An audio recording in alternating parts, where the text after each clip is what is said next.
What's good, Harrison House? It's your girl, Mickey. And I'm Stuart. And today we are bringing you guys day 18 of our 28 days of celebrating Black excellence.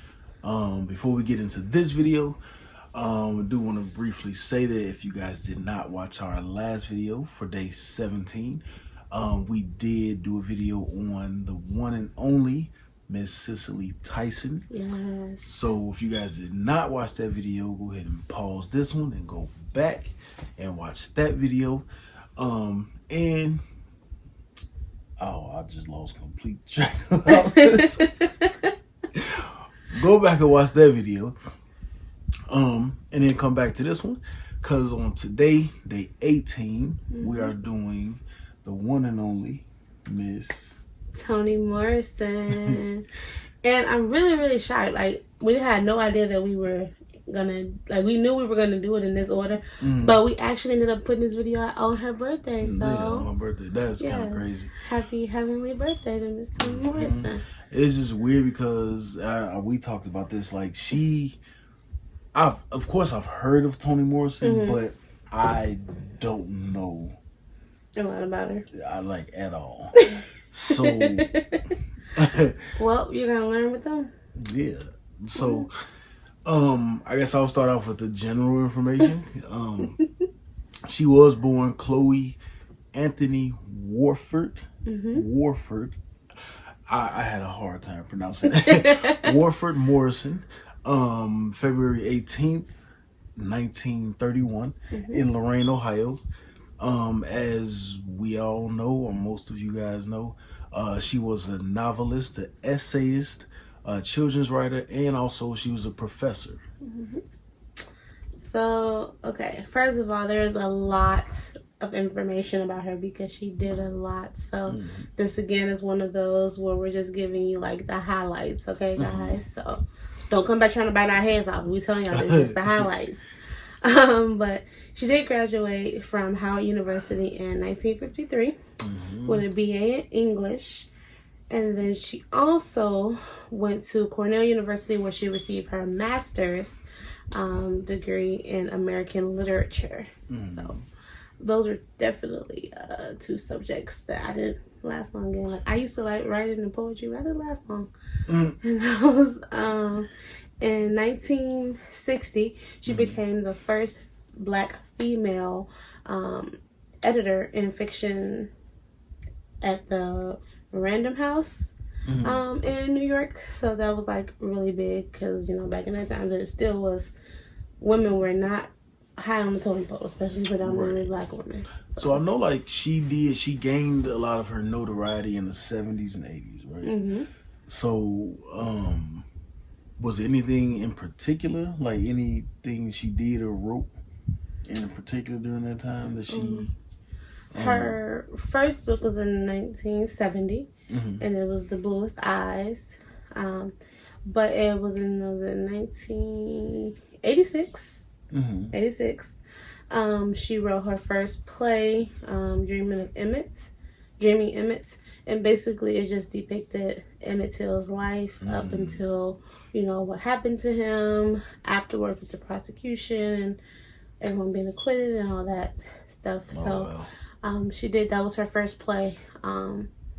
So, I mean, to me, right out the gate, that was a heavy hitter of a play, just, like, you know.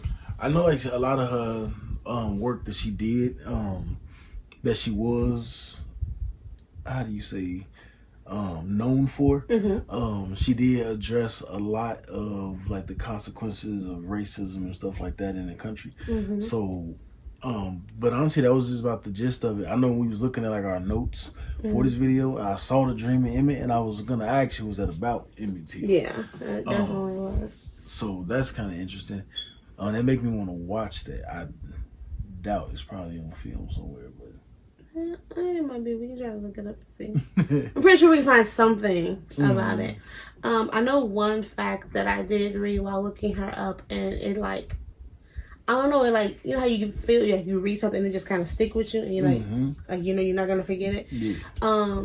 When she was younger, her parents had a house, but they could not pay their rent, and so the landlord instead of just, putting them out, he decided to burn the house, like set the house on fire with them in it. Yeah. Wow. But she said the thing that she saw most out of that was her mother and father's reaction. She said instead of them getting mad and angry, they just laughed. Like, they all got out safely, and they just laughed about it. At the end of the day, he burned down his own house. I mean, yeah, but... And, they made it out safe, so I guess that was, we can laugh now. Yeah. Like, they was able to laugh now because they made it out. But that was just, like, That's crazy. And she just said it depicted, like, the strength and the power they have of themselves. So, like, nothing else is going to control me and my energy but me. I mean, yeah, I can see that, but... Yeah. And she said it kind of all started because her father grew up in the South, and he actually witnessed two guys being hung. And she said, like, it kind of turned into, like, his hatred for white people. And she said, to the point where, like, he wouldn't let them in his house.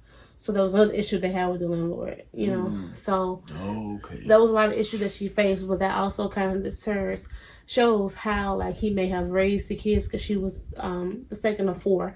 So that shows how he kind of, raised the kids and what he instilled in them and taught them. And obviously that came out in a lot of the novels and screenwrites and plays that she wrote. That's kind of interesting. I don't know if I'd have been able to laugh at that situation. I don't know if I would have either. But I hope I'm never in that situation, but you never know how you'll act in that situation. But I'm hoping if we all good, I can be able to, you know what, you must have your shit. But I don't know. But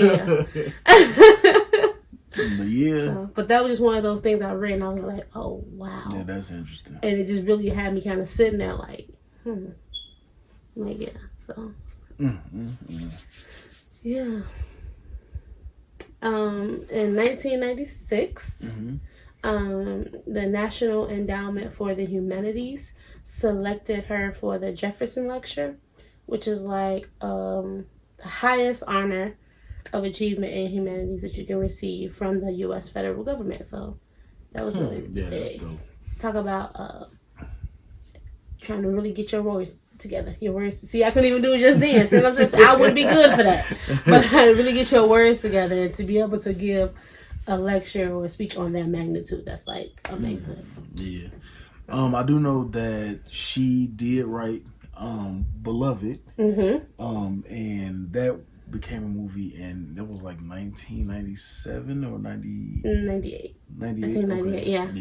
That movie had some heavy hitters. You had Oprah Winfrey at the time. You had Danny Glover, Tandy Newton, who was just kind of starting out. Yeah, she was real young. I believe Kimberly Elise was in there. I believe she was in there. I could be wrong, but I know for sure Oprah Winfrey, Danny Glover, and Tandy Newton, because Tandy Newton's character was Beloved. I watched that movie. It was one of those movies where I personally feel like I had to really pay attention to it. And I saw it when I was younger with my family, but it wasn't until I got older and I was actually able to really comprehend what was going on that I could understand it. Yeah. So I think, like, now if I watch it, I would have even a better understanding than I did before. But it was really good. The book, obviously, was really, really good. That's like one of the things she's most known for, though, right? Yeah. Okay. And a couple of her books made it to Oprah's like book club. So when she was doing her book club on like her show, she would mention those books. So I know she did receive the Presidential Medal of Freedom for Barack Obama. I don't know what year that was, but I believe it was 2012. Okay. Yeah, and in 2016 she received the PEN Bellow Award for Achievement in American Fiction. So that was like a really big award. And these were like coming back to back at this point. Yeah, she's a very, very celebrated author. Yes. And then her last award, she was inducted into the National Women's Hall of Fame, right? And that was in 2020, so that was posthumously, because she did pass away August 5th, I believe, in 2019. Yeah. And it was due to complications from pneumonia. From what I read. Oh wow. Mm-hmm. It's just weird. Like Toni Morrison, like she's one of the people that I'm like, okay, I'm missing out. Like you hear about her, but like I don't feel like even sitting here doing this video, I don't feel like I'm well versed enough in, you know what I'm saying, her life. So it's like it makes me want to go back and do some research. Yeah, and watch some more of her, you know, stuff that came to film and stuff like that. Read some more of her works, but I mean, she's definitely like well versed. She did a lot of speeches in like universities, like public lecturing and things like that. Just talking about her work, and it was just, I don't know. It's so much about her. It's just one of those things where even me, like I knew about her and I knew like this and that and that and this, but I still feel like I only knew the tip of the iceberg. You know what I mean? So it was a lot of stuff. Definitely a household name. Like the older women in my house definitely spoke of her. Like. And she was one of those people I feel like was kind of in our generation. Because, like, our grandmothers were born around that same time. And, you know what I mean? Right, so it's someone we actually was like, hey, we could have met this person. Yeah. So, yeah. But, I don't know. She's definitely one of the people that I need to do a little bit more research on. I'm happy you could admit that. Yeah, that's true. That's true. But if you guys do know anything that we left out about the one and only Miss Toni Morrison, then please drop that information in the comment section down below. We will definitely be back with y'all tomorrow. Yes. To do day 19 of our 28 days of celebrating Black excellence. And as we always say, y'all know, babe, ain't gonna let me tell y'all who we doing tomorrow. But be sure to like this video. Be sure to share this video. And as always, guys, we love you guys so much. Thanks for tuning in and rocking with us. And in the meantime, between time, we'll catch y'all later. Peace.